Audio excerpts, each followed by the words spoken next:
The key didn't turn. That's how it started. Not with shouting or threats or packed bags thrown onto a lawn.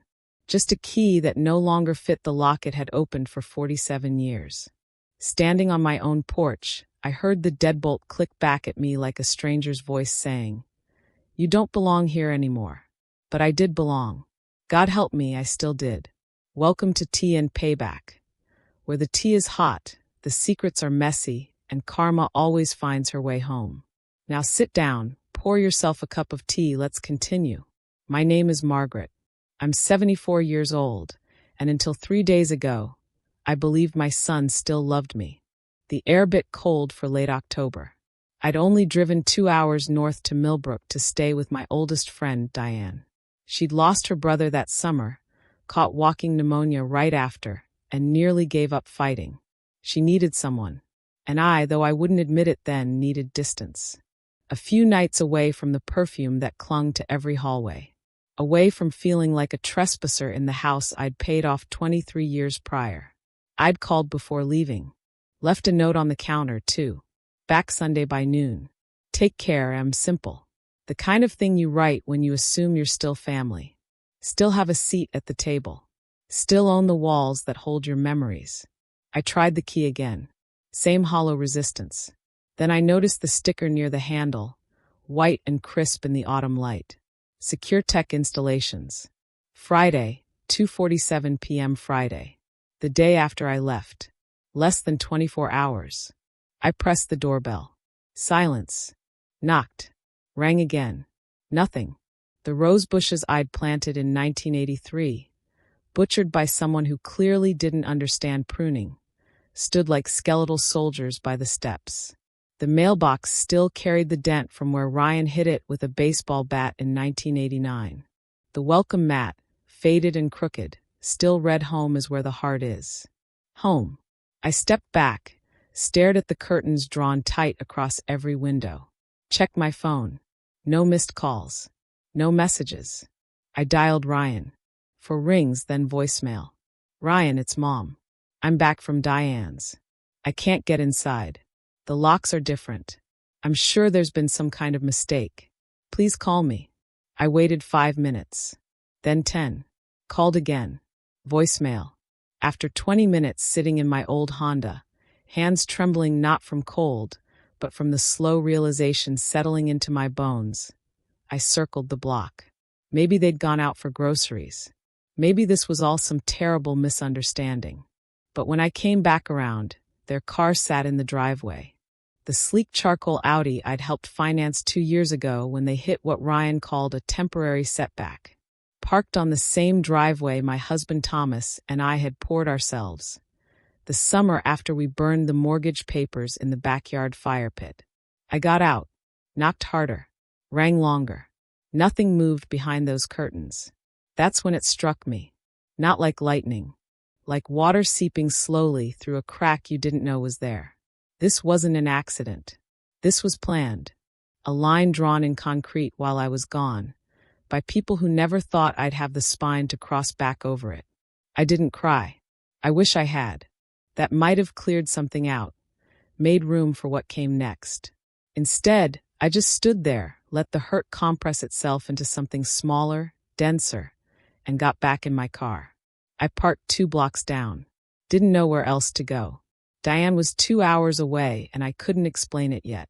Couldn't hear someone's voice telling me, "I told you she'd try something," or worse, "You have to be reasonable about this."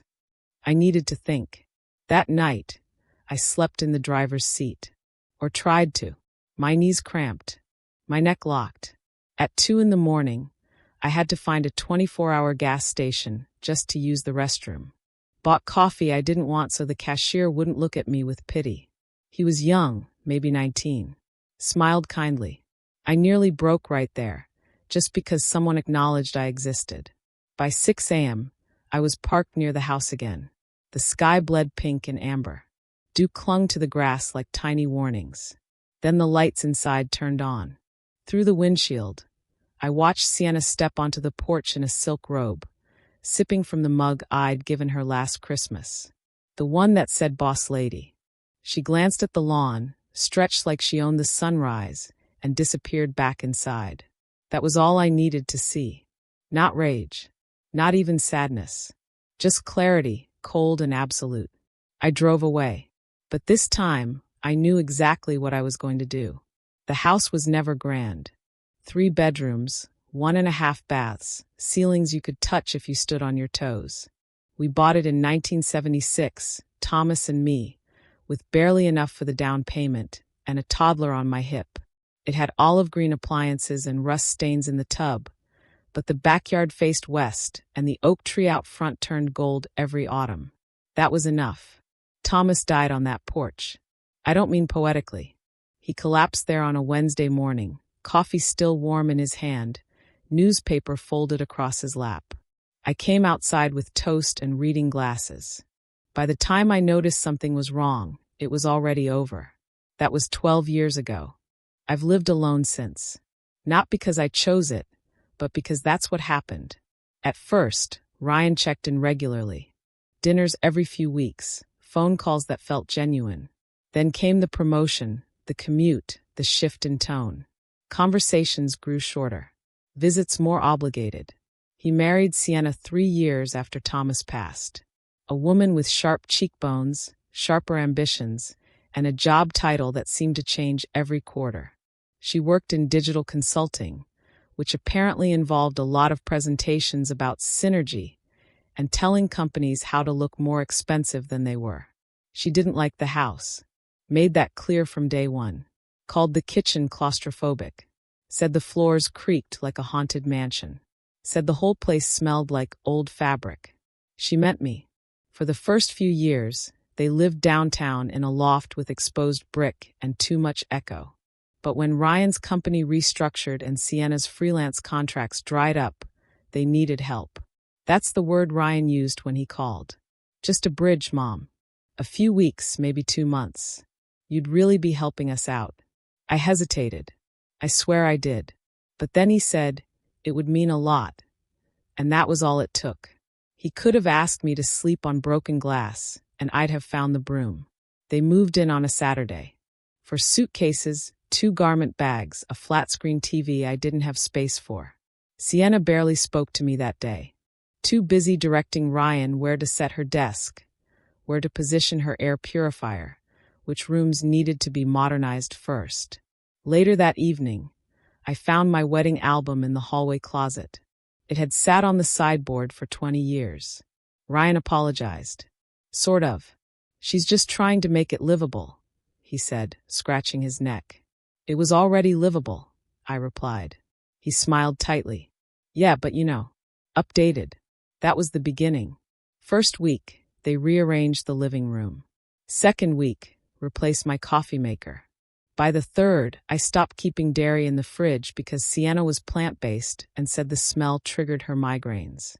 I started feeling like a guest in my own house. No, worse than a guest. A fixture they were deciding whether to keep or donate. She called me Margaret. Not Mom. Not even Mrs. Callahan. Just Margaret, like I was the neighbor whose dog barked too long. When I mentioned it to Ryan, he waved it off. She's not big on formality. It's not formality, I said. It's respect. But I'd made space for them. Cooked. Cleaned. Turned down the heat, because Sienna got headaches from dry air.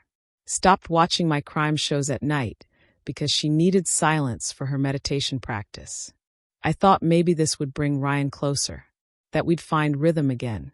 Instead, I just found myself tiptoeing room to room, carrying my silence like something fragile I was terrified to drop. One night, I overheard them in the kitchen. She keeps leaving dishes in the sink, Sienna whispered. She's used to her own routine, Ryan mumbled.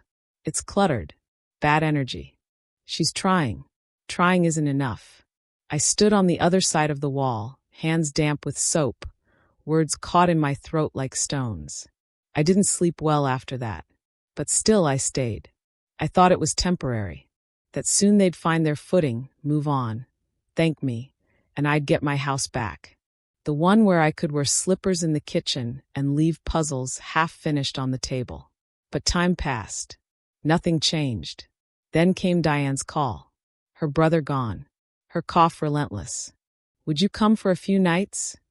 She asked, voice barely a whisper. I looked at the calendar, at the guest towels folded in someone else's style, at the way my slippers had been shoved under the couch like evidence. Of course, I said. I left Friday morning. They changed the locks that afternoon. I raised Ryan in that house. He took his first steps in the hallway between the kitchen and the den. Said his first word at the breakfast table. Up, reaching toward his father with both arms, grinning so wide I thought his face might split. He had a birthmark on his left shoulder blade I used to kiss every night at bath time. When thunderstorms scared him, he'd crawl into our bed and fall asleep curled against me, fingers hooked through my sleeve like an anchor. I didn't forget any of it, but somewhere along the line he did. Thomas used to say, "He's going to break your heart someday, Margaret. That boy's got too much sky in him and not enough roots." I'd laugh, swat him with a towel, tell him not to say such things. He loves us, I'd insist. He loves what we give him, Thomas would reply. One day you'll see the difference. The first time I saw that difference was the day Ryan turned 26 and brought Sienna to Sunday dinner. She didn't offer to help with dishes, didn't ask about Thomas's garden or the curtains I'd just sewn. Instead, she commented on the pot roast. Rich, she said, not as a compliment, then asked if we had any kombucha. I remember feeling ashamed, like my kitchen wasn't clean enough, my food not sophisticated enough. Thomas caught my eye across the table, gave me that little shake of his head. I knew exactly what he was thinking, but Ryan was smitten. Every time she spoke, he lit up like a boy watching fireworks. I didn't say a word. Didn't want to be the mother who judged too quickly. She got plenty of time. They married in a vineyard outside Portland. String lights, violin quartet, mason jars hanging from trees like props in a lifestyle blog. I wore the navy dress I'd saved for something special. Sat beside Thomas's empty chair and smiled until my cheeks ached. 2 months before the wedding, Ryan came over with a folder, and that look he only used when he wanted something. Just a little help, he said, to ease the stress. $12,000. I didn't hesitate. Thomas would have called it foolish. I called it love.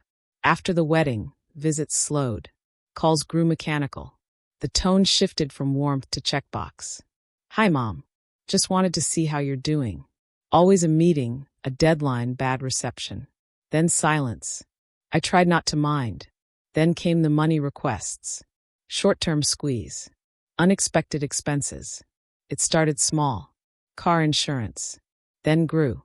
I paid off one of their credit cards when interest piled up. Sent grocery money. Covered their accountant when they filed taxes late. Each time, Ryan promised he'd pay me back. Each time, I said he didn't have to. What I didn't say was that I hoped, secretly, my help would mean something. That maybe one day he'd say, "Thank you, Mom, for everything." Instead, I got this. A lock changed. A house made silent. A voicemail never returned. I remember one conversation with Sienna, not long after they moved in. I'd made coffee. She took a cup, sniffed, set it down. "I only drink cold brew," she said. I smiled. "I can make tea if you'd prefer." She looked me over with that quick glance women used to measure each other without kindness. "You know, Margaret, no offense, but this place feels frozen." Frozen? Yeah. Stuck in time. You've lived here how long? 47 years. Exactly. She smiled like she'd proven a point. I looked around. The lace curtains. The worn hardwood.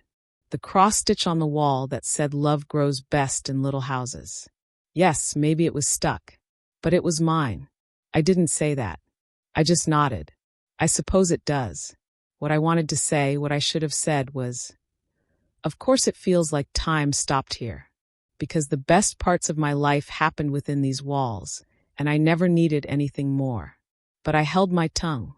Because I didn't want to make things harder for Ryan. Because I thought maybe she'd soften. Maybe she'd see I wasn't a threat. Instead, I got locked out like a tenant behind on rent. And the worst part wasn't that she did it. It was that he let her. The first night they moved in, I made lasagna. Silly what sticks with you. How much cheese you grated. What time you pulled it from the oven. How you set the table with cloth napkins, even though it was Tuesday, not Sunday. I even lit a candle.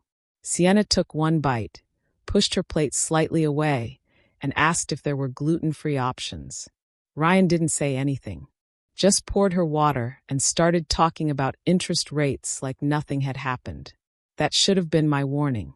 But when your child moves back in, no matter how grown, part of you thinks it's a second chance. A chance to be needed again. To sit with them at breakfast. Hear about their day. Just temporary, Ryan kept saying. Until we figure things out. But temporary stretched into weeks, then months. And bit by bit, the lines of who belonged were started to blur, then vanish entirely. At first, I moved my things to make space. Cleared 2 drawers in the guest room. Then they asked if they could use the master bedroom. Just for a while, Mom. The light's better. I agreed. It was the room where Thomas and I had spent 38 years. But I didn't make a fuss. Told myself it was just walls. Next came the pantry. Then the closet. Then the bookshelf. Sienna had books with white covers and gold lettering. Minimalist, she called them. Mine were dog-eared, spines cracked from love. She asked if we could tuck those away. Which ones? Just the ones that don't match the aesthetic. She meant all of them. I boxed them and put them in the attic. The kitchen followed. My red kettle was too loud. My baking tins cluttered. She brought in a blender that looked like a spaceship and cleared the counter of everything else. I found my utensils in a box labeled donate. Still, I said nothing. There was a moment I'll never forget. Small. Quick. A pinprick that kept bleeding. I walked into the living room one morning with my tea, and Sienna was already there, stretched across the sofa in leggings and a robe. She didn't look up. Do you mind knocking? Knocking. Before entering. I'm meditating. This is the living room. I know, but I need space. I stood there, heat from my tea fading fast. That night, I started keeping to my bedroom. Told myself it was easier. Read in bed. Ate quietly. Watched my crime shows on a tablet with headphones. The house didn't feel like mine anymore. It felt like a place I was borrowing. And badly. Once, I left my slippers by the couch. Next morning, they were by the front door, lined up neatly as if waiting to be taken away. Another time, I made oatmeal in the kitchen at 7 a.m., something I'd done every day for years. Sienna came downstairs and wrinkled her nose. I really need silence in the mornings, she said. It's part of my wellness routine. I almost laughed. But I didn't. I apologized. In my own kitchen. She started organizing the mail, too. Ryan let her. One day, I noticed my pension statement had been opened. She shrugged when I asked. I assumed it was something we should keep track of. We. As if we were all one household. Except I wasn't counted. I was something to be managed. An old clock in the hallway. Nostalgic, but in the way. The only time she ever smiled at me genuinely was when I said I might visit Diane for a few days. Oh, that would be lovely, she said, eyes lighting up. Get some fresh air, right? I told Ryan the same thing. He said, That's nice, Mom, already halfway into an email. The morning I packed my bag, Sienna offered to drive me. I declined. She hugged me anyway. Lightly. Politely. Take your time, she said. I didn't know what she meant. Not until I came back and the lock no longer turned. The first thing I noticed when they moved in wasn't the noise or the clutter. It was the absence of consideration. You can feel it when it leaves a house. Like warmth slipping through a draft. Slowly enough that at first you just put on a sweater. Then one day you realize you've been freezing for weeks. It started with the little things. My armchair, Thomas's old recliner with the patched leather and groove from his left elbow, disappeared from the living room. I had it moved to the garage, Sienna said. It didn't fit the layout. No one asked me. She tilted her head, smiled like a nurse indulging a confused patient. Oh, I thought it was obvious. We needed space. Then came the rugs. My braided entryway rug was a tripping hazard. The bathroom mat with faded sunflowers was unsanitary. Bit by bit, my home became a showroom. Every decision made around me, not with me. I was the old fixture in the corner. A houseplant they didn't water, but couldn't throw out just yet. I tried to speak with Ryan more than once. The first time, he was on his laptop. I waited until he looked up, eyes tired, mouth pressed flat. "Ryan," I began. "Can we talk about how things are going? I feel like I'm walking on eggshells." He gave a short sigh. "Mom, it's just a lot right now. We're trying to stay afloat. You're making it personal." "I am personal. This is my house." He closed his laptop too hard. "And we're grateful. But do you know how stressful this has been for Sienna? She's used to structure. Order. She's trying to remove me from the picture." I didn't say that. I just nodded, lips tight. The second time I tried again. "I need you to understand something," I said, sitting across from him at the dining table. "I'm not a guest here. I live here. This is my home. Yours too, in a way," I added. "But I won't be treated like an intruder in it." Then came a voice from the kitchen. "Then don't act like one." Sienna didn't even look up from rinsing her juicer. Said it casually, like a throwaway comment about the weather. I stood there, stunned. And Ryan, he didn't correct her.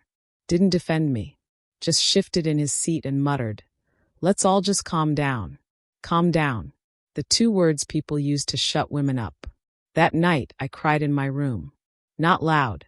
Not dramatically. Just the kind of quiet, worn-out weeping you do when you realize no one's coming to fix it. I almost called Diane. But I didn't want to be pitted.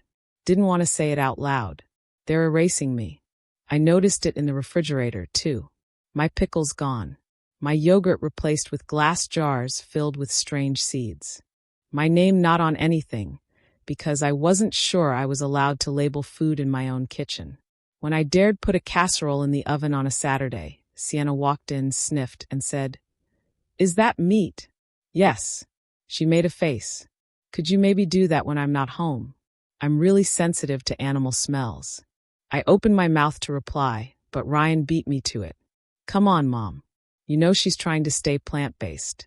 "I'm trying to stay sane," I said. He didn't laugh. Eventually, I began going to bed earlier just to avoid the tension. I used to stay up late, read on the couch with a blanket and crackers. Now I disappeared by 8. It was around that time I noticed the mail came opened. Not always, but often. Especially anything from the bank. I confronted Ryan gently. I noticed my bank statement was opened. "Oh, that must have been a mix-up. We're getting a lot of stuff right now." But it was clearly addressed to me. He waved a hand. "Don't worry about it, Mom." I started keeping my financial papers in a box in my closet. I suppose I could have drawn a harder line earlier. Raised my voice. Set rules. But part of me still believed that if I just waited long enough, he'd remember. Remember who I was to him. What I'd done for him. How many nights I stayed up with him when he had asthma. How I skipped meals so he could have lunch money. Instead, he told me not to take things so personally. And then one morning, I overheard something from the hallway. Something not meant for me. Sienna, speaking low on the phone. "She won't be here next week. I'll get the locksmith in on Friday." Pause. "No, she won't fight it. She's too passive." Another pause. "I just want this house to feel like ours already." I stood frozen, breath shallow, heart pounding like it was trying to warn me. You heard right. That afternoon, I packed my overnight bag for Millbrook. And for the first time in weeks, I smiled. Because they thought they knew me. But they didn't know who they'd locked out. Not yet. It happened 2 days before I was set to return. Diane's cough had softened. Color was coming back to her face. We sat on her porch drinking weak coffee, watching squirrels dart across the yard. She talked about her brother's memorial, about old hymns, and who showed up dressed too casually. I listened, nodded, but my mind kept drifting back to Riverside, to the oak tree in front of my house, to the sound of my floors under feet that weren't mine. I'd been gone 5 days, left behind a stocked fridge, folded towels, a note with my return date. No threats, no warnings, no locked doors. But they hadn't waited, hadn't even called. I didn't say anything to Diane at first. But that night, over dinner, I let it slip.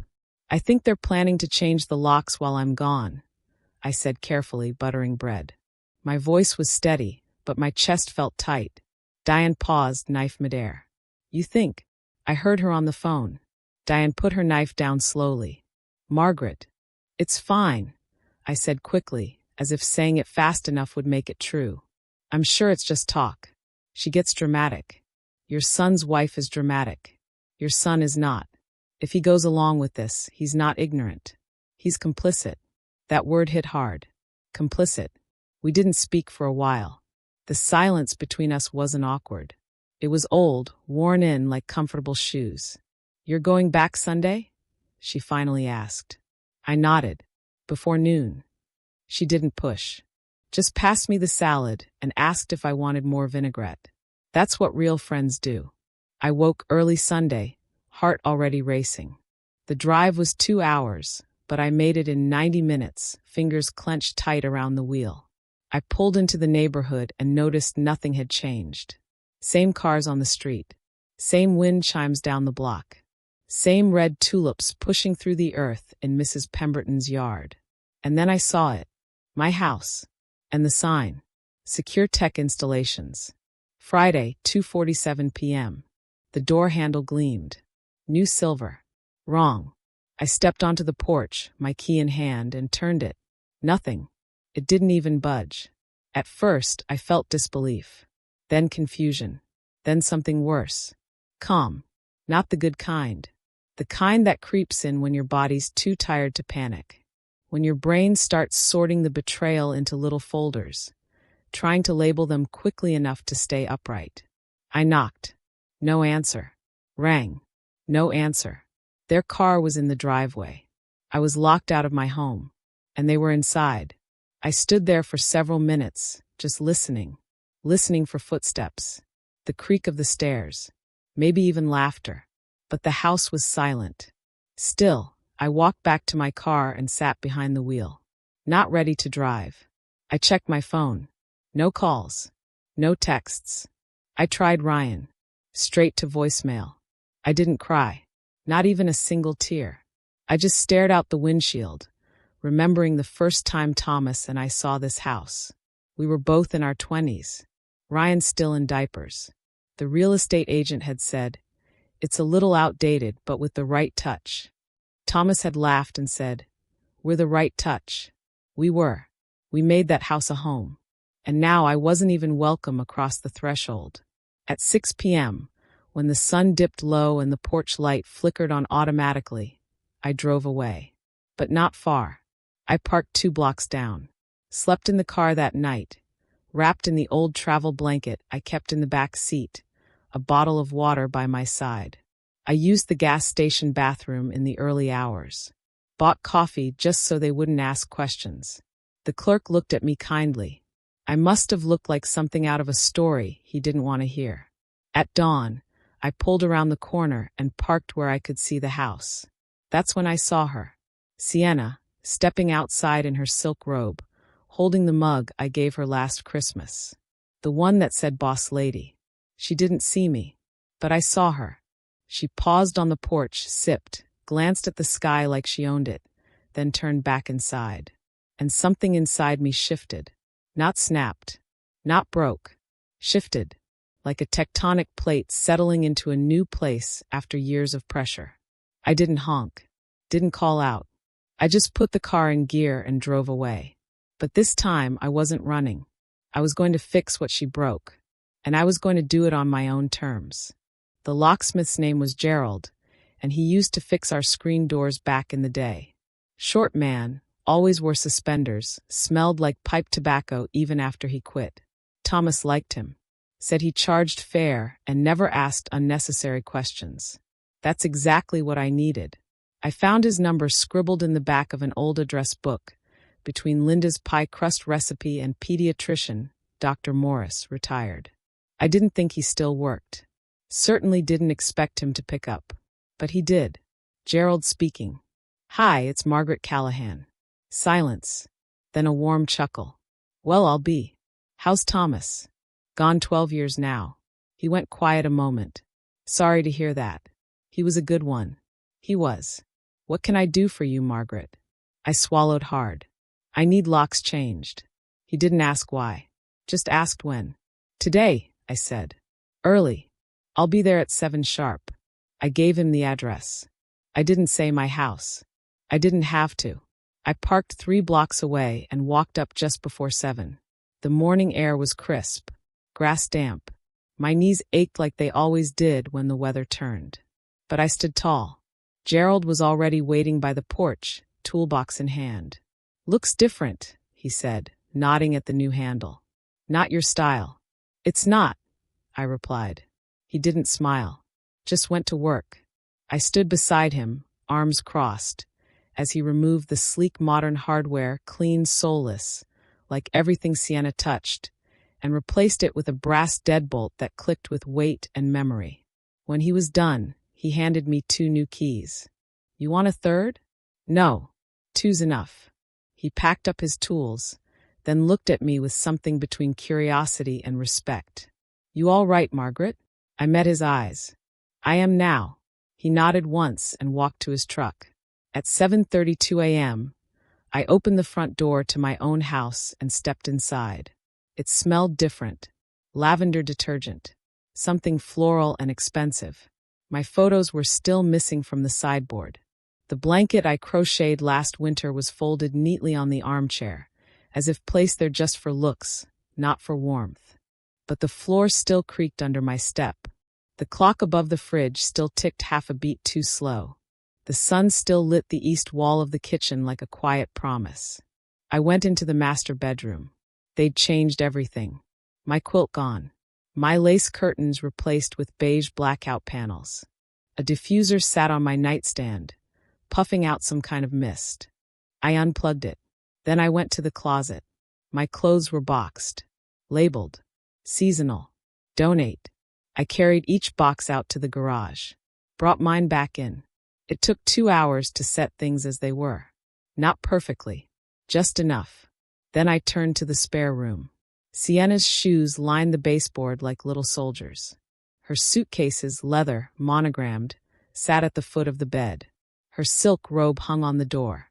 One by one, I carried everything out to the lawn. Not thrown, not dumped. Placed, folded where needed. Lined up neatly along the edge of the porch like a display window. By the time I finished, the sun was higher in the sky. A jogger slowed as he passed, eyebrows raised. I gave a small wave. He waved back. I went inside and brewed tea. My tea. From the tin I kept hidden behind the cereal boxes. I sat in the kitchen, steam rising from my cup, and waited. At 9:11, the doorknob rattled. Then came the knock. Sharp. Impatient. Margaret. Sienna's voice was high. Thin. There's something wrong with the lock. I sipped. More knocking. Harder now. Margaret, opened the door. Why are my things on the lawn? I didn't move. Then came the voice I'd once lived for. Mom. Ryan. Are you inside? I stood. Walked to the door. Opened it. His face was pale. Her face was red. I looked at them both, then down at the bags. They're not on the lawn, I said quietly. They're on my lawn. Margaret, Sienna started. This is completely uncalled for. I looked at her. Long and flat. So is changing the locks on someone else's house. It was a misunderstanding, Ryan said quickly, stepping forward. No, I said. It wasn't. He stopped. Looked at me like he was seeing something new. You locked me out of my home, I said. You didn't call. You didn't warn me. You left me outside like a stray animal. Silence. And you, I added, turning to Sienna, planned it days in advance. I didn't think you'd make a scene, she muttered. I'm not, I replied. This isn't a scene. It's a boundary. Ryan reached for the doorknob. I stepped aside but didn't move from the frame. You can come in, I said, to collect anything else you need. He stared at me. You're serious. I've never been more. They didn't speak for a moment. Not with words anyway. But their faces said plenty. Sienna looked like someone who'd bitten into something unexpectedly bitter. She stood on the porch with her arms crossed, expensive sunglasses perched on her head, shoes in perfect contrast to the cracked concrete.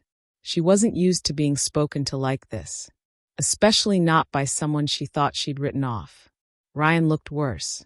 Not angry, confused, as if the ground under him had shifted an inch, just enough to rattle the teacup of his composure.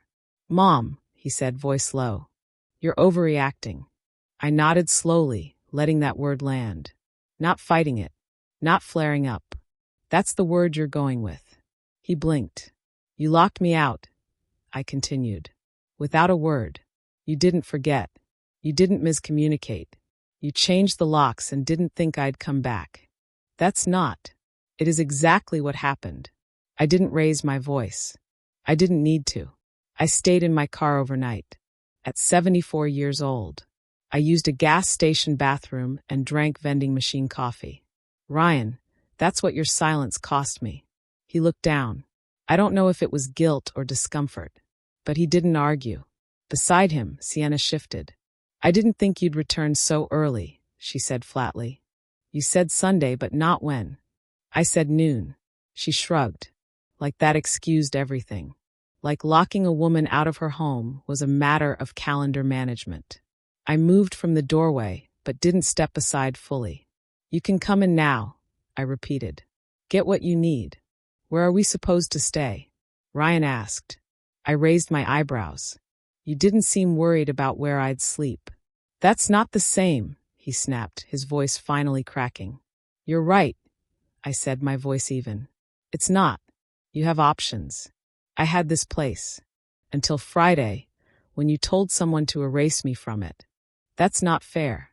"No," I said. "It's not." He hesitated. "You have 15 minutes. They moved past me without speaking. Sienna walked quickly, heels tapping on the wood floors like gunfire. She made straight for the bedroom, yanked open the closet, began packing what was left. I watched her fold her silk robe like a hotel staffer. Mechanical. Cold. Not a glance around. Ryan lingered in the hallway. "I just don't understand why you're being so rigid." I turned toward him slowly. "You don't understand why I no longer want people who betrayed me to live in my home." He opened his mouth, then shut it. "I invited you in during a hard time," I said. "I made space. I gave you warmth. You gave me silence and exclusion." He rubbed his forehead. "Mom, do you remember how many times I said I didn't feel like myself anymore?" I asked. "Like I was disappearing in my own house?" He didn't answer. "Do you know how many of my things I found in the garage labeled donate in her handwriting?" Still nothing. "You said nothing, Ryan." Over and over again. "That silence, that was your choice." The minutes passed in awkward shuffling and quiet zippers. Sienna barely glanced up as she packed. Her cosmetic bag. Her diffuser. Her box of supplements. Carefully collected like a museum exhibit returning to storage. They came back down the stairs, each with a suitcase in hand. "I'll send someone for the rest," she said. "You won't," I replied. "You'll call and we'll schedule a time. I'll be here when it happens." "You don't trust us?" Ryan asked. "No," I said. "Not anymore." Sienna stepped outside first. Ryan lingered on the threshold, turning back once more. "This isn't how families treat each other." I looked at him for a long time. "No," I said softly. "It's not." And then I closed the door. Not slammed. Not locked behind them in anger. Just closed. I walked back through the house slowly. Not inspecting. Just absorbing. The silence was different now. Not tense. Not tight. Still. I made another cup of tea. The windows were open. The breeze light. The house smelled like lavender and coffee and something older. Something that had always been mine. At 11 o'clock, my phone rang. "Ryan." I let it buzz. Let it go to voicemail. Then came the text. "Can we talk later? I'm trying to understand all this. It just happened so fast." I didn't reply. Because it didn't happen fast. It happened slowly. Over years. Over 1,000 small moments when I let myself disappear in order to keep peace that never truly existed. Now the peace was real. Earned. And I had no interest in giving it up again. By noon, the sun had fully claimed the front lawn. Her suitcases were gone. The porch was empty again. No leather bags. No passive-aggressive perfume in the air. Just wind, soft and dry, brushing over the steps where Thomas used to drink his Sunday coffee and read the sports section aloud, even when no one asked him to. I stood by the window with my tea, watching the space where Sienna's things had sat. The grass was slightly pressed down. Temporary bruises. Nothing that wouldn't spring back by morning. That's the thing no one tells you about houses. They remember. They remember where your baby's bassinet stood, where the Christmas tree leaned just a little to the left every year, where your husband dropped his keys at the exact same spot, even after you moved the hook. They also remember the silences, the cold shoulders, the months when your voice didn't carry through the walls because no one was listening. But they always welcome you back, if you choose to return with your spine straight and your dignity intact. The house was quiet, not awkwardly, peacefully. I sat down at the dining table, alone for the first time in weeks, and didn't feel lonely. I felt here, present. It took less than an hour to restore the kitchen. My kettle back in its rightful place. My cookbooks on the counter, open to dog-eared pages. The jar of pickles I'd hidden behind the cleaning products brought back to the fridge shelf where it belonged. I lit the cinnamon candle Diane gave me for my birthday. Sienna had once sneered that it smelled like an airport lounge. I let it burn anyway. I liked it. Around 2 in the afternoon, I opened the box of documents I kept under my bed, the one Sienna never quite dared to touch. It held every important paper from the past 5 decades. Mortgage payoff notice, Thomas's death certificate, Ryan's birth certificate, and a folder labeled legal. I flipped through the contents until I found what I was looking for. The deed. Still in my name. Still only my name. There was something deeply satisfying about seeing it, even after all these years. Like a soft yes whispered by the universe when you most need to hear it. My phone vibrated again. Alex, I think we should talk soon. Things are tense, but maybe we can work through it. I didn't reply. Instead, I searched my contacts for someone I hadn't called in years. Howard Brennan, my lawyer. The last time we spoke was when Thomas passed. He handled the probate with quiet efficiency. We never became friends, but he remembered my name without asking twice. And that counted for something. I dialed. Brennan and Associates, came the receptionist's voice. Hi, this is Margaret Callahan. I'd like to schedule a meeting with Mr. Brennan. Do you have a matter in progress? No, I said, but I think it's time I did. The office still smelled like leather and printer ink. Nothing fancy. Just shelves of thick books and a clock that ticked a second behind real time. I sat on the same couch I had 12 years ago, after Thomas's funeral, with the same nervous fingers locked together in my lap. Howard came out in the same kind of suit, slightly wrinkled. Not expensive, but well-pressed. His hair had thinned. His glasses thickened. But his eyes were just as sharp. Margaret, he said, offering his hand. It's been a while. It has. Let's catch up. I told him everything. Slowly. Carefully. Not dramatic. Just facts. He listened without interrupting. Only when I finished did he lean back and exhale through his nose. You're not the first, he said quietly. Elder clients who let family in and suddenly find themselves out. But you might be the first who fought back before it was too late. I don't want to be angry, I said. I just want to be clear. I want the house protected. I want my documents updated. I want to make sure I'm never put in this position again. He nodded. We'll revise the will. Lock down the property.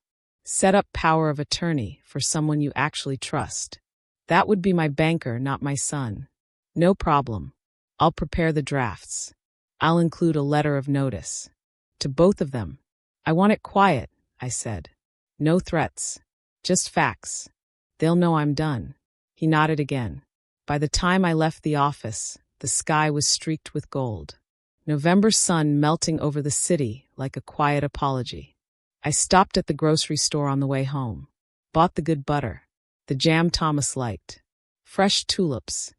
even though they never last long this time of year. That night, I ate dinner at the table with the radio on low. No one critiqued the meal. No one opened my mail. No one asked if I'd considered repainting the kitchen. Something more neutral. I went to bed with the windows open just enough to hear the wind. My phone buzzed once before I fell asleep. Ryan, still hope we can talk soon. I didn't answer. Not yet. Maybe not ever. I didn't tell Diane what happened until 2 days later. Not because I was hiding anything, but because I needed to feel it myself first. To sit in the silence and know it wasn't going to turn on me. To walk from one end of my house to the other without someone sighing behind me. To make toast at 6 in the morning and not feel guilty for the sound. When I called her, she answered on the first ring. Well, she asked. No greeting. Just that one word, stretched with concern. They're gone, I said. A beat of silence.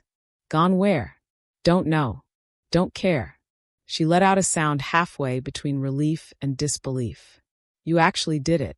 I did. You changed the locks back. Yes. You put her things on the lawn. Every last pair of overpriced shoes. Oh, honey, she whispered. You finally stopped asking for permission to be the owner of your own life. I didn't say anything. My throat tightened too fast. You want me to come over? She asked. No. I need to be here alone for a while. She understood. Of course she did. We all reach an age where silence stops being lonely and starts being a shield. After we hung up, I walked through the house with a pad and pen. Not to clean, not to rearrange, but to reclaim. What had been pushed out, what needed fixing. I listed everything that felt off. Curtains still in her style. The coffee table books that didn't belong to me. That sleek gold-framed mirror near the stairs that never reflected anything true. I made piles. One for donation. One for trash. One for burning, though I didn't follow through.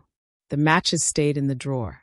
Around noon, I opened the hall closet and saw something that stopped me cold. My wedding album. Still boxed. Tucked under a stack of neutral throw pillows. I'd almost forgotten what it looked like. I pulled it out gently and sat cross-legged on the rug. The plastic cover was slightly scuffed. The pages smelled faintly of time. Dust. Paper. Air that had been waiting. Thomas looked so young. His tie crooked. My veil uneven. We looked nervous and in love and real. There was a photo I'd always liked. Us laughing. Unposed. Ryan was 3, hiding behind my dress. I stared at it longer than the rest. What had I missed? When had the closeness slipped away? Was it always going to turn like this? Or had I handed them the knife, one politeness at a time? That evening, there was a knock at the door. Not hard, not rushed, almost hopeful. I knew who it was before I even stood up. Ryan. Through the window, I could see him. Alone. No Sienna in sight.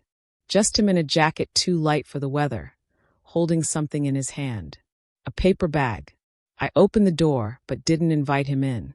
Hi, he said. Hi. I brought your favorite. The lemon bars from Benedetti's. I didn't move. They're fresh. You think dessert's going to fix this? He winced. No. I just thought, I don't know. Maybe it would be a start. He held the bag out. I didn't take it. He let it hang between us like a peace offering carved out of guilt. I didn't know she was planning to lock you out, he said. Not until after. Then why didn't you stop it? I don't know. I let the silence stretch. She said you'd overreact, he added. And you believed her. He looked down at the steps. She's not a bad person, he said weakly. Maybe not. But she treated me badly. And you let her. I didn't mean to. You did not mean to either. He looked up, finally meeting my eyes. I want to fix this. No, I said quietly. You want to feel better. That's not fair. It's honest. He stood there, the wind tugging lightly at his coat, the paper bag rustling. I'm not angry anymore, I said. I'm clear. That's worse for you, I know. He didn't argue. I stepped back, just enough to make a point. If you want to talk, really talk, it won't be today. Not like this. Not with lemon bars and an apology rehearsed in the car. He nodded. Barely. But you don't live here anymore, Ryan. And you don't get to show up like you do. I understand. I hope you do. He turned to leave. I didn't stop him.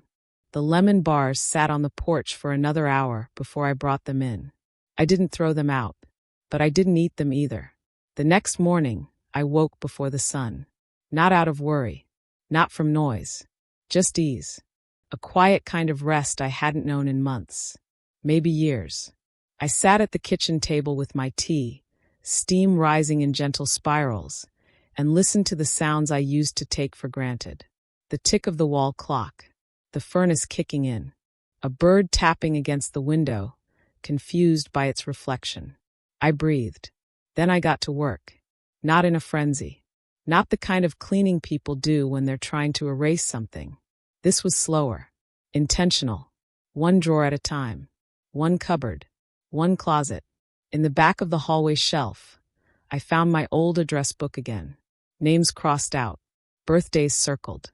A page with Thomas's handwriting. Just a note that said, "Don't forget, Marge. License tabs due April." It was dated 1999. I kept it. By noon, the house felt less like a place someone had invaded and more like an old coat I'd finally slipped back into. Still worn in all the best places. Still mine. The doorbell rang around 1. Not Ryan. A delivery driver. Large box. No return address I recognized. I signed and brought it inside. Inside was a white envelope and a single note. "I'm sorry. S." The box held 2 things. First, the Afghan I'd crocheted 3 winters ago. She'd taken it with her, claimed it fit her decor better. Now it was folded neatly, smelling faintly of her citrus detergent. Second, a framed photo of me and Ryan from when he was maybe 10. Disneyland. I was wearing a sun visor. He was missing a tooth. We both looked sunburnt and happy. I sat down on the couch and stared at the photo. I didn't cry. I didn't forgive either. But I acknowledged the effort. That mattered. I called Diane that evening. Told her about the delivery. "She's trying to make peace," Diane said. "She's trying to rewrite the ending." "Well," Diane said, "you're the one holding the pen." That night, I started drafting my new will. Not out of spite. Out of clarity. The house stays with me. It always did. But now it stays in writing. Protected from sweet words and slow betrayals. The kind that come not with fists, but with silence and erasure. I didn't cut Ryan out. I'm not made of ice.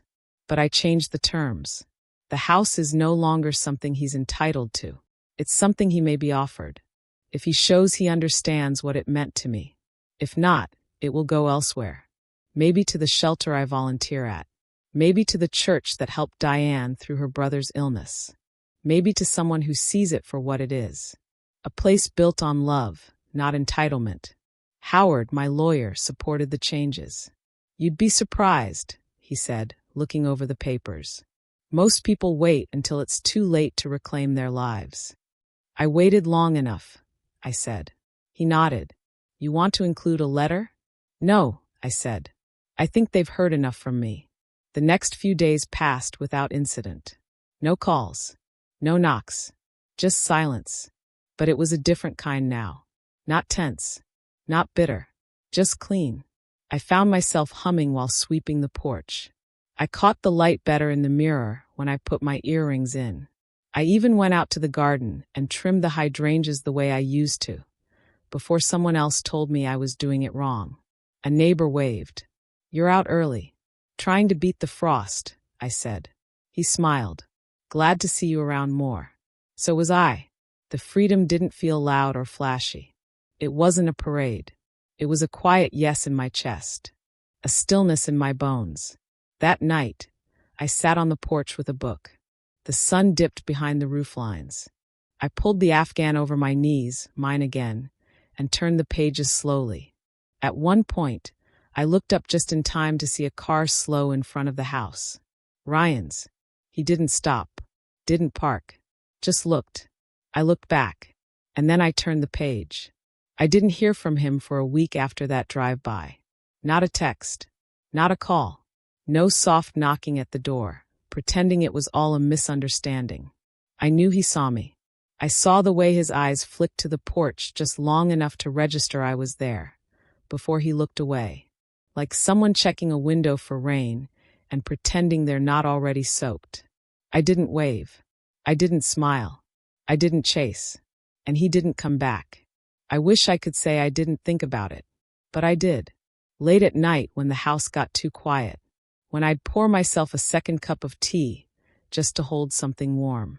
I'd wonder if he regretted it, if he saw how far off the path he'd wandered, if he knew how long it would take to walk back.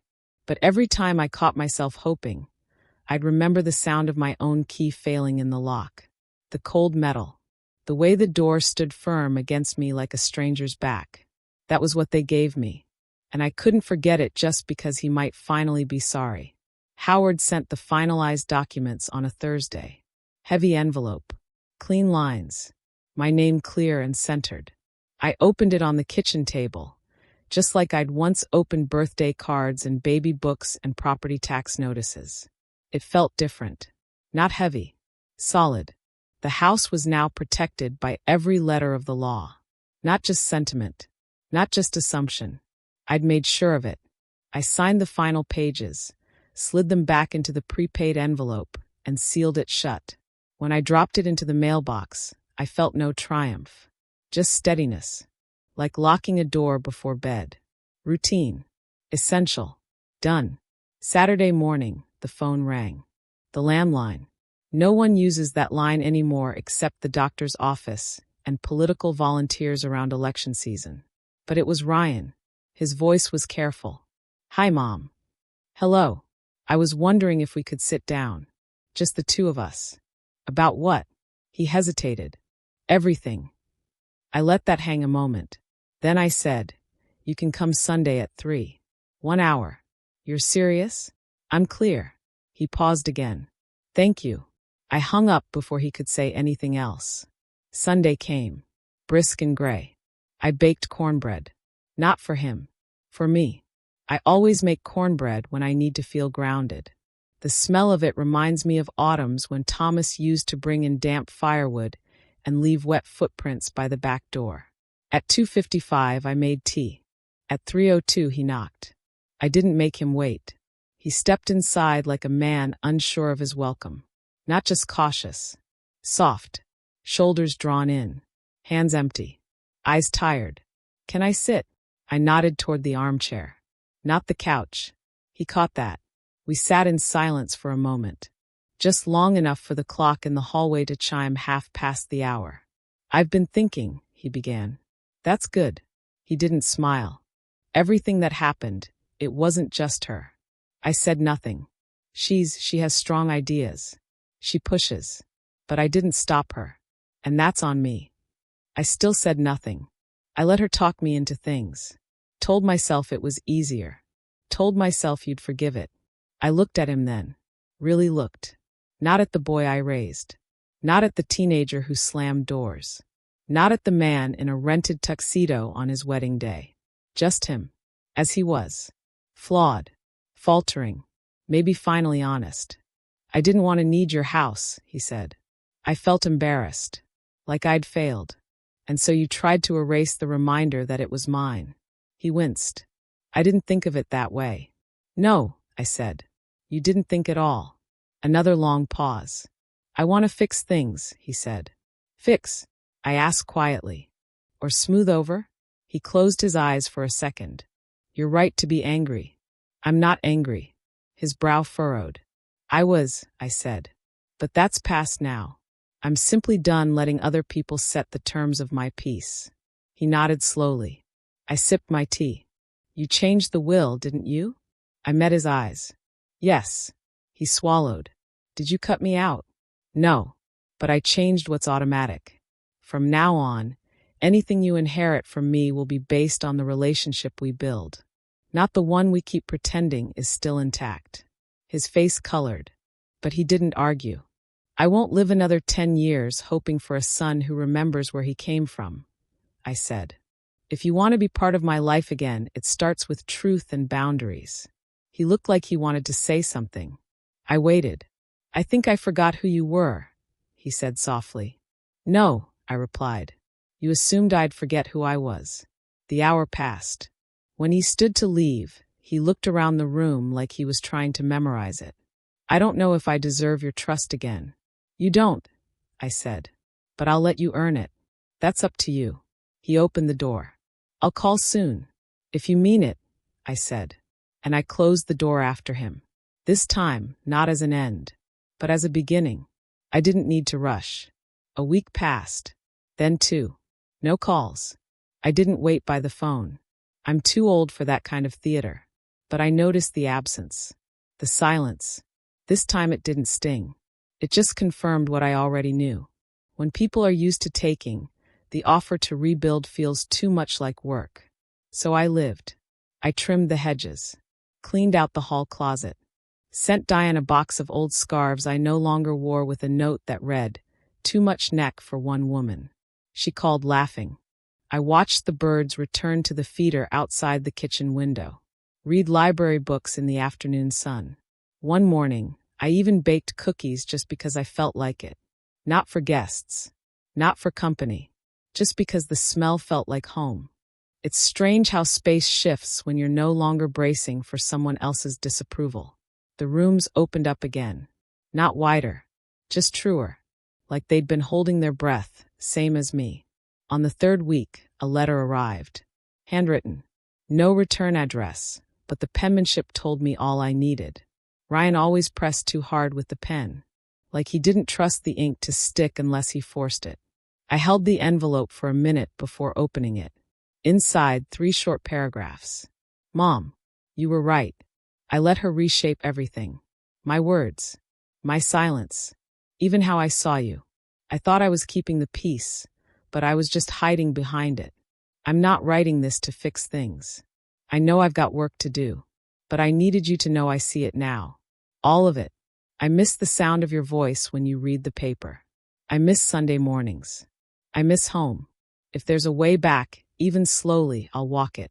If not, I understand. Ryan. I read it twice. Then a 3rd time. Not because it moved me. Not yet. But because it surprised me. Honesty finally. Without dressing. No flowers. No requests. Just what needed saying. I didn't reply. Not that day. I let the letter sit on the table under my sugar jar. Like a bookmark. Let it soak into the walls.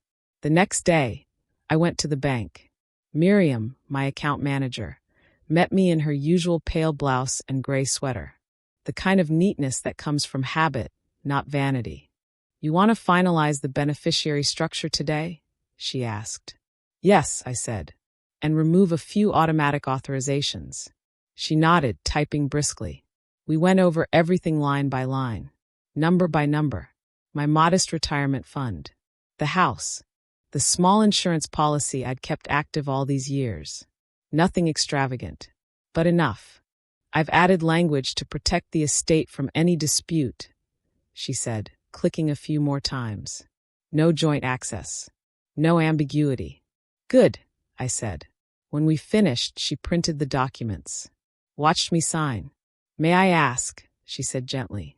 Are you doing this because of a conflict? No, I said. I'm doing this because I'm done being the only adult in the room. She smiled. We don't hear that one often. I bet you don't. That afternoon, I walked home slower than usual, stopping to admire the last few leaves clinging to the ash trees. It was almost Thanksgiving. Cold had crept into the corners of everything. But it wasn't cruel, just honest. Like the air knew what came next and wasn't pretending otherwise. At home, I set the letter back on the kitchen table. Read it once more. Then I wrote one of my own. Not a reply. A declaration. To whom it may concern. This house is not a prize. It is not a transaction. It is not a placeholder until something better comes along. It is not a second chance to rewrite someone else's story. This house is my life in walls. It's the mornings I watched my son learn to pour cereal. It's the nights I sat beside my husband while his breathing changed. It's the floor I swept with tired hands, and the door I painted twice with a brush that kept shedding bristles. If you are reading this because I am gone, Know that what you stand in is not just wood and wiring. It is memory. It is love that was tested and survived. And if you are reading this because I have chosen not to let you back in, know that it was not anger that closed the door. It was clarity. Margaret Callahan. I sealed the note and tucked it into the folder with the deed. Let it rest there beside the rest of my life. Quiet and unshakable. The wind picked up outside. I made soup. Turned on the porch light, even though no one was expected. The door stayed locked. But my heart did not. Thanksgiving came and went without a knock. Not from Ryan. Not from Sienna. Not from anyone who once called this house theirs. And I'll tell you something. It was fine. No turkey. No folding chairs brought up from the basement. Just me and a warm squash stew, cornbread in the oven, and a slice of apple pie that I bought, not baked, because I didn't owe anyone effort that cost me joy. I set the table anyway. One place. Candle lit. Napkin folded. Not out of loneliness, but out of respect. For myself. For the years. For the woman I had finally remembered how to be. I toasted Thomas with my tea. To peace, I said aloud. Finally earned. The wind answered by rattling the window just enough to make me smile. The next morning, the mail brought something unexpected. Not a letter. A package. Small. Brown. No return name, but the postage read Seattle. Sienna's hometown. I opened it in the kitchen, standing over the sink, not sure what I expected. Inside was a small blue velvet pouch, and inside that a locket, gold-plated, delicate, the kind you buy for sentiment more than value. I opened it carefully. One side held a photo. Me much younger, holding Ryan on my hip. Both of us laughing at something out of frame. The other side was blank. No note. No message. Just the locket. I closed it and set it on the table next to the sugar jar where Ryan's letter still rested. I didn't cry, but I sat with it, because that's the thing with gestures. They're only worth as much as what follows. And silence, no matter how pretty, isn't the same as change. That afternoon, I decided to walk to the lake. It was colder than I expected, wind needling through my coat, but I didn't turn back. The path was covered in leaves and silence, and that suited me. I sat on the bench where Thomas and I used to bring Ryan when he was small. I remember him chasing geese, falling into the mud, laughing like the world would never turn hard. I thought about what it meant to be someone's mother, what it cost, what it gave, and what it could no longer excuse. When I got home, I checked the porch out of habit. Empty. Still. And I liked it that way. Inside, I found the house exactly as I left it. Nothing touched. Nothing moved. And that meant everything. The next day, Diane called. I keep thinking about what you said, she began. About peace you have to fight for. I smiled into the receiver. It's a strange kind of battle. Well, she said, I'm ready for mine. She told me she'd drawn new lines with her daughter. Finally said no to one more favor that always ended in debt. It wasn't dramatic, she said. Just different. Firmer. I learned from the best, she added. Oh, stop it. No, really. You taught me that standing up doesn't have to be loud. Just clear. We talked another hour. About movies. Old neighbors. Her plans to repaint her kitchen. When we hung up, I sat for a while and watched the light move across the floor. Slow, patient, like it knew it was welcome. That evening, I went to the drawer where I kept old letters and photos. I took out one picture.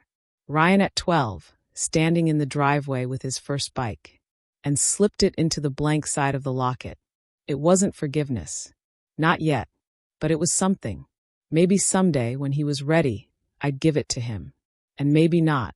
Some things don't need to be passed down. Some things stay with the one who finally learned not to be erased. Later, I went outside and swept the porch just as the streetlights came on. The neighborhood was quiet, houses glowing from inside. You can tell a lot by the kind of light someone leaves on. I looked at mine. Soft. Steady. Enough. Not an invitation.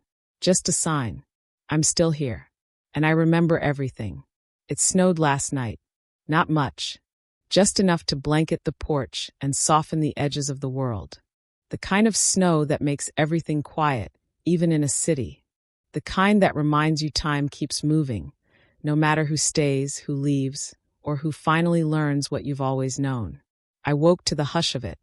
The kind of silence that doesn't ask for permission.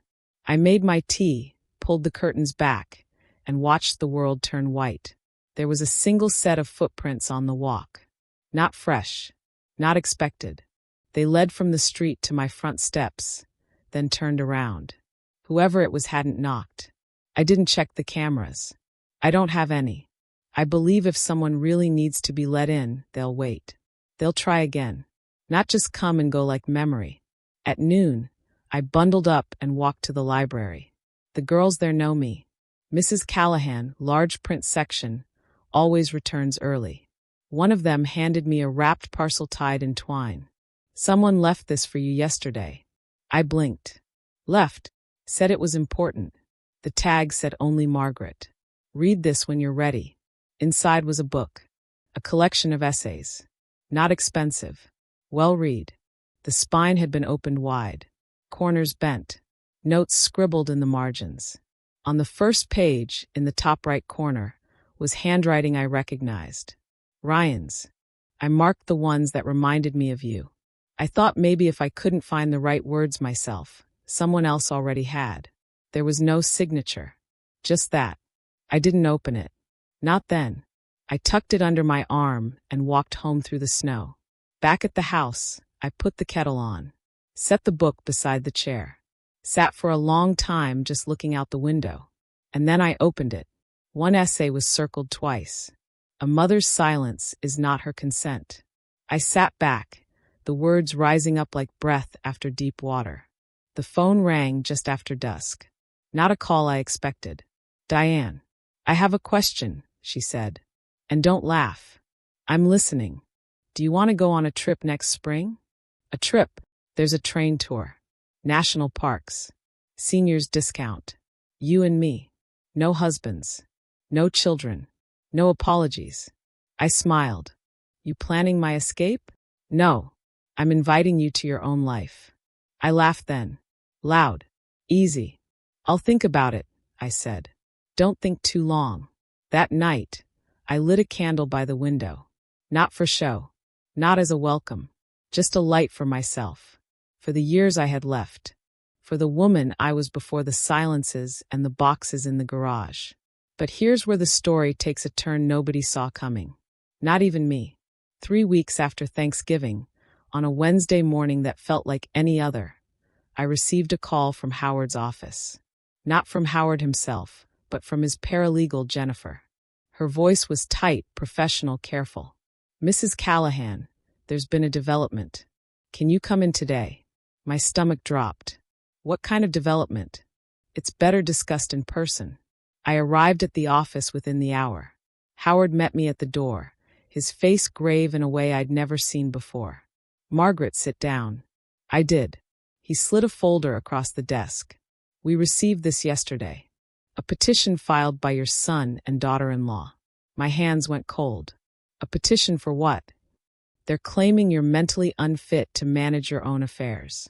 They're seeking conservatorship. Full control over your estate, your finances, and your medical decisions. The room tilted. What? They're arguing that your recent behavior, changing the locks, removing them from the house, altering your will, all of it demonstrates diminished capacity and paranoia. I couldn't breathe. That's a lie. I know it is. But they've submitted sworn statements. They've hired a lawyer. And they're requesting an emergency hearing. How is this possible? Howard leaned forward. Because the system is designed to protect elders from exploitation. But sometimes it's weaponized by the very people doing the exploiting. I sat there stunned. After everything. After I'd drawn boundaries. After I'd protected myself. They were trying to take it all anyway. Not through guilt this time. Through the courts.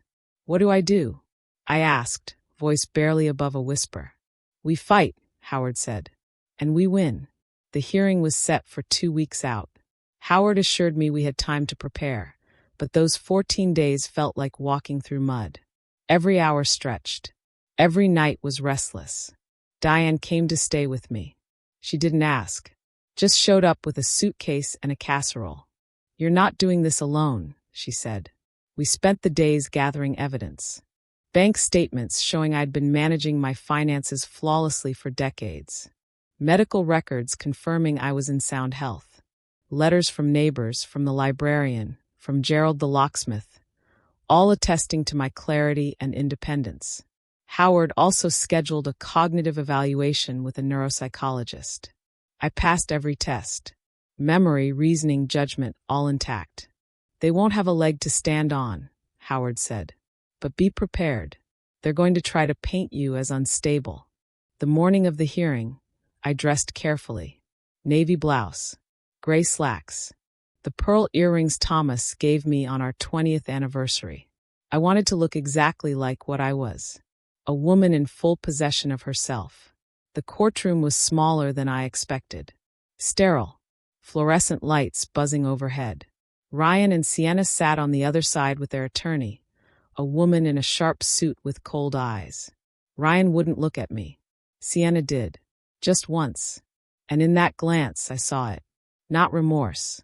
Strategy. The judge, a woman in her 60s with silver hair and reading glasses perched on her nose, called the room to order. "We're here regarding the petition for conservatorship filed by Ryan Callahan and Sienna Callahan. Petitioners, you may present your case." Their lawyer stood. "Your Honor, we're here out of deep concern for Mrs. Callahan's well-being. Over the past several months, she has exhibited erratic behavior. She changed the locks on her home without notice, forcibly removed my clients and their belongings, and has made sudden, drastic changes to her estate planning. We believe these actions indicate cognitive decline and paranoia." I clenched my fists under the table. Howard placed a hand on my arm. "Steady," the lawyer continued. "My clients only want what's best for Mrs. Callahan. They want to ensure she's cared for, protected, and that her assets are managed responsibly." The judge turned to Howard. "Counselor?" Howard stood, calm and measured. "Your Honor, what the petitioners are calling erratic behavior is actually a textbook example of healthy boundary setting by a woman who was being financially and emotionally exploited in her own home." He opened his folder. "Mrs. Callahan did not change the locks without reason. She changed them after discovering her son and daughter-in-law had locked her out first. While she was away caring for a sick friend, they changed the locks, preventing her from entering her own home. She spent a night in her car. At 74 years old." The judge's expression shifted. "Is that true?" "Yes, Your Honor. We have a receipt from Secure Tech Installations showing the petitioners changed the locks on Friday, October 18th, while Mrs. Callahan was out of town. She returned Sunday, October 20th, to find herself locked out." Sienna leaned over and whispered something to their lawyer. The lawyer's jaw tightened. Howard continued. "Furthermore, Mrs. Callahan has undergone a full cognitive evaluation. The results show she is of sound mind, with no signs of dementia, paranoia, or diminished capacity. She manages her finances independently, maintains her home, volunteers in her community, and has strong social connections." He slid documents across to the judge. "These are statements from her neighbors, her banker, her doctor, and others who interact with her regularly. All confirm she is fully capable." The judge reviewed the documents in silence. Then she looked up. "Mr. Callahan, Mrs. Callahan, I'd like to hear from you directly. Why do you believe your mother needs a conservator?" Ryan stood slowly. His voice was quiet. "We just want to make sure she's okay. She's been acting different, distant. We're worried. Worried enough to lock her out of her own home?" the judge asked. Ryan's face went pale. "That was a misunderstanding. A misunderstanding that required her to sleep in her car?" Silence. The judge turned to me. "Mrs. Callahan, would you like to speak?" I stood. My legs felt weak, but my voice didn't. "Your Honor, I'm not confused. I'm not paranoid. I'm clear. For months, I allowed my son and his wife to live in my home. I gave them space, money, and grace. In return, they erased me. They removed my belongings. They opened my mail. They made me feel like an intruder in the house I've owned for 47 years. I looked at Ryan then, really looked at him. When I finally stood up for myself, they tried to take everything. Not because they're concerned. Because they're angry, I said no. The courtroom was silent. The judge removed her glasses. I've seen cases like this before.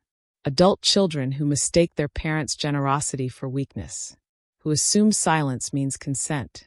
She looked directly at Ryan and Sienna. It doesn't. She put her glasses back on. Based on the evidence presented, I find no grounds for conservatorship. Mrs. Callahan is clearly competent, independent, and within her rights to manage her own affairs. Petition denied. The gavel came down. I exhaled for what felt like the first time in weeks. Ryan stood abruptly and walked out. Sienna followed, her heels clicking like gunshots. Their lawyer gathered her papers without a word. Howard turned to me, smiling. "You did it." "We did it," I corrected. Outside the courthouse, Diane was waiting. She pulled me into a hug. "How do you feel?" "Free," I said. And I meant it. That evening, I sat on my porch with a blanket over my knees and watched the sun set. The sky bled orange and pink, and for the first time in months, maybe years, I felt the weight lift. The house was mine. My life was mine. And no one, not even my own son, could take that from me again. A week later, I received one final letter. From Ryan. No return address, but I knew the handwriting. "Mom, I don't expect you to forgive me. I don't know if I'd forgive me. I let fear turn into control. I let shame turn into cruelty. I convinced myself we were helping you, when really we were just helping ourselves. The conservatorship was Sienna's idea, but I went along with it, and that's unforgivable. I don't know how to come back from this. Maybe I can't, but I needed you to know you were right. About all of it. I'm sorry. Ryan." I read it once. Then I folded it carefully and placed it in the drawer with the locket and the book of essays. I didn't write back. Maybe one day I would. Maybe not. But for now, the silence was mine to keep. Diane and I booked the train tour for spring. National Parks, senior discount, no apologies. We marked it on the calendar with a red pen and circled it twice. I planted tulip bulbs in the front yard. I repainted the shutters. I started a puzzle on the dining room table and left it unfinished for weeks, just because I could. And every night, I lit a candle by the window, not as a signal, not as hope, just as a reminder that I had survived, that I had fought, that I had won. If you've made it this far, you already know the lesson. It's not about locks or lawyers or letters that come too late. It's about remembering you don't owe anyone your erasure. Not your child, not their partner, not the world that keeps asking you to shrink. You don't have to get angry. You don't have to yell. You just have to stop opening the door for people who never learned how to knock, and light a candle instead. For peace, for clarity, for the self you never truly lost. Because in the end, the greatest revenge isn't cruelty. It's reclaiming what was always yours, and refusing ever again to apologize for taking up space in your own life.